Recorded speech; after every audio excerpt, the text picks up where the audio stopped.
Hey everybody, welcome back to another reading of the Municipalists by Seth Fried. Elsewhere, I noticed she had included quotes from people like Herbert Moreau and Alexander Bernard, writers whose works were even more radical than those included toward the end of her lending history at Newton. Moreau had investigated the 20th century French penal system by continually confessing to crimes he hadn't committed in order to serve out the case sentences. Bernard had the distinction of being the first ever self-described anarchist city planner. In Laurie's notes, there were also figures copied out in English that seemed to be statistics on the U.S. prison and education systems. There were countless similar pages in the bin early drafts of some sort of manifesto.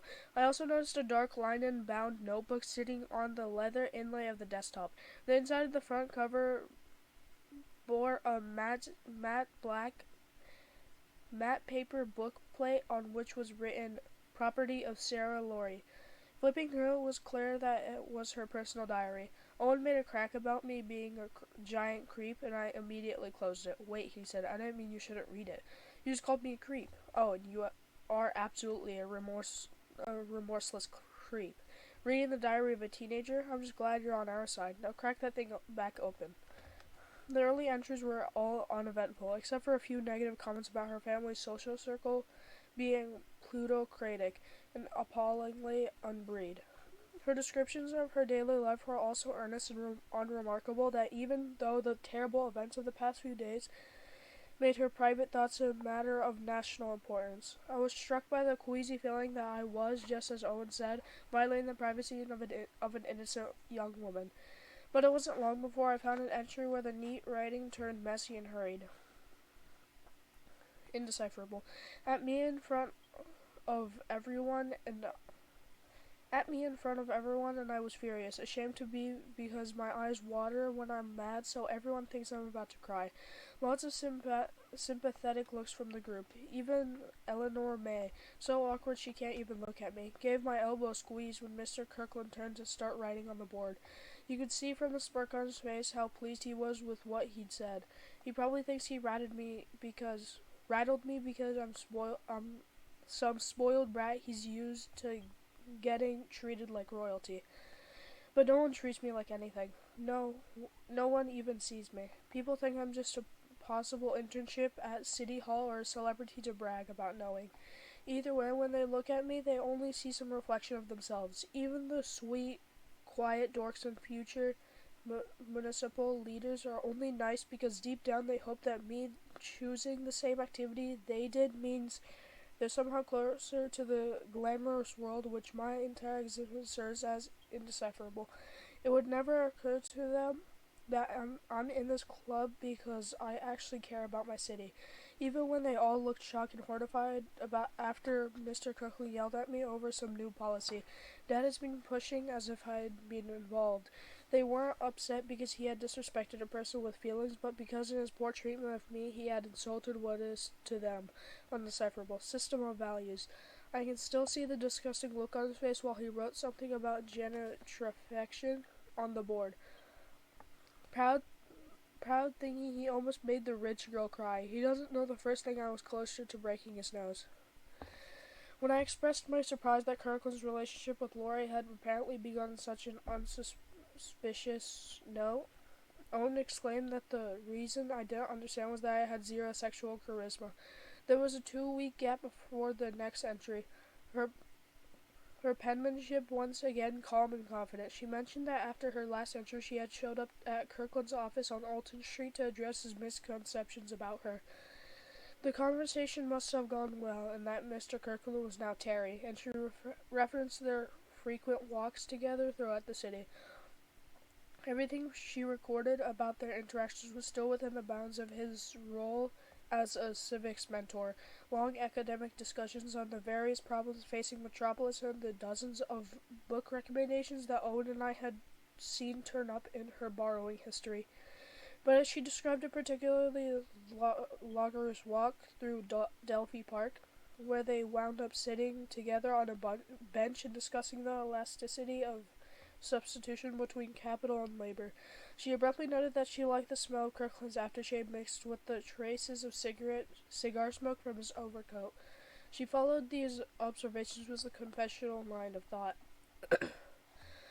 I've always known I have to be careful around men, or rather I've been aware of the societal norms that say it's my job to be careful around men.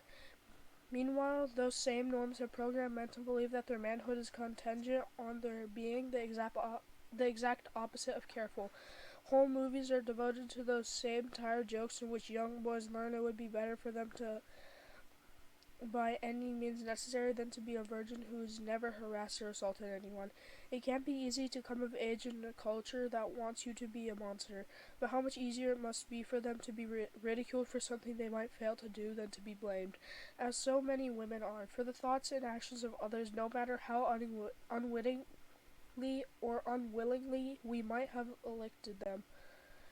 Luckily, I've always been able to avoid the whole shame trap. When I smile politely at one of my father's advisors and he responds with a sleazy wink, it never occurs to me that I might blame myself for having smiled.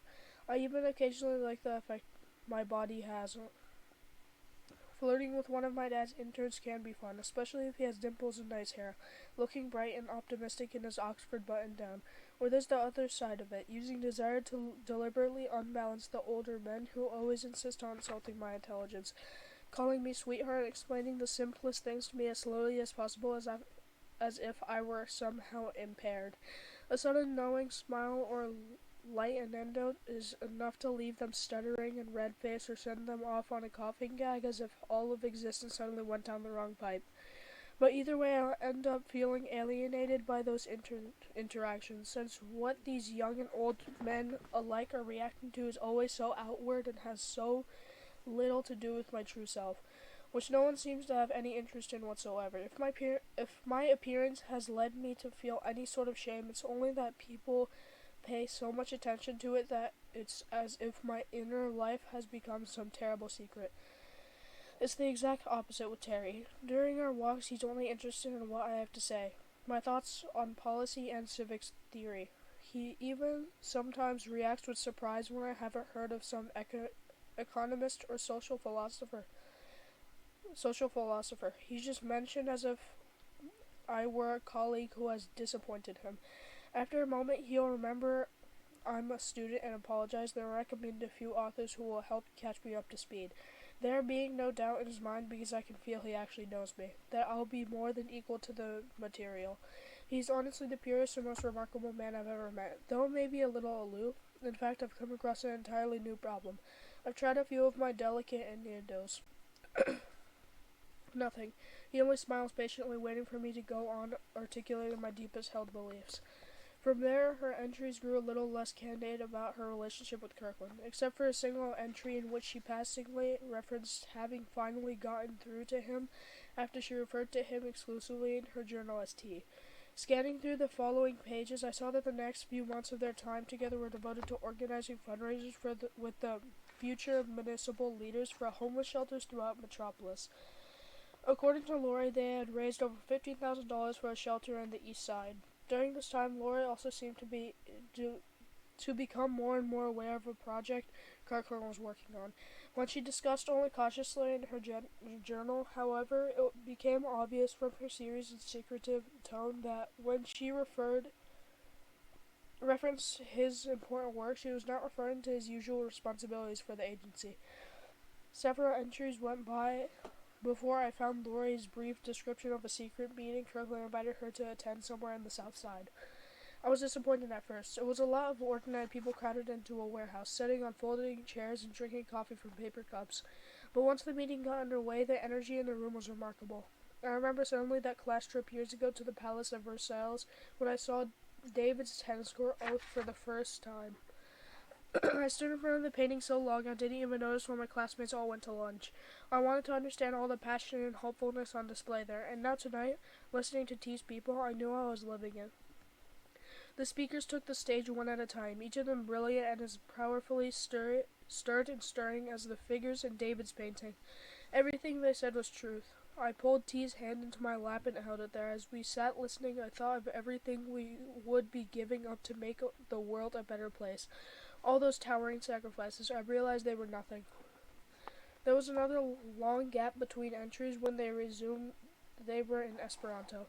I was shocked that Lori seemed to be complicit in the recent attacks on Metropolis and asked Owen for a translation onto Esperanto. Instead, he reminded me of the time in a tone suggesting that his passing confession had satisfied the extent of his curiosity regarding Lori's private thoughts. That'll be it for this part. I hope you guys enjoyed. I'll see you guys in the next video. Bye-bye.